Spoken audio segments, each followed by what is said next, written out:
Ce qu'on a voulu, c'est que ça soit un système gagnant-gagnant. D'un côté, l'institution pénètre à l'intérieur de l'université pour pouvoir avoir une image moins vieillotte qu'elle ne l'était au préalable, et gagnant aussi du côté de l'université pour lui permettre à cette université d'avoir une ouverture vers l'extérieur et vers les futurs confrères qui sont formés ici. On a eu cette idée d'inviter l'ordre aux réunions de rentrée avec la remise d'un stéthoscope symbolique aux étudiants. La deuxième étape a été la mise en place d'une antenne de l'ordre sur les locaux de l'université, de manière à pouvoir avoir une présence une fois par semaine à disposition des étudiants, des internes. C'est une super opportunité qu'on a de pouvoir venir sur notre propre campus poser des questions sur tout ce qui va être l'exercice de la médecine, parce qu'à notre niveau, on fait les études, mais on ne sait pas forcément tous où est-ce qu'on veut aller au final. Ça les rapproche beaucoup plus de nous en tant qu'humains finalement,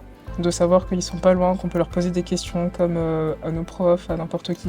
Ça défait un peu la hiérarchie qu'on peut avoir, donc c'est vraiment bien. Je pense qu'il y a des représentations qui datent un peu. C'est très important d'établir des liens assez tôt dans le cursus des étudiants en médecine avec une de leurs instances de tutelle, de façon à ce qu'ils puissent faciliter leur transition de statut d'étudiant au statut de médecin thésé. Mine de rien, tout s'enchaîne assez vite et c'est vrai qu'avant, on n'a pas trop de contact pour nous. L'ordre des médecins, c'est pour les médecins, pas pour les étudiants. Et je pense que c'est bien d'être accompagné si tôt. Je crois qu'être d'emblée présent aux côtés des étudiants est une façon, je dirais, d'imprimer la réalité des missions de l'ordre. L'Ordre des médecins de la région Nouvelle-Aquitaine possède une juriste qui peut nous aider sur les questions législatives par rapport à notre exercice et tout.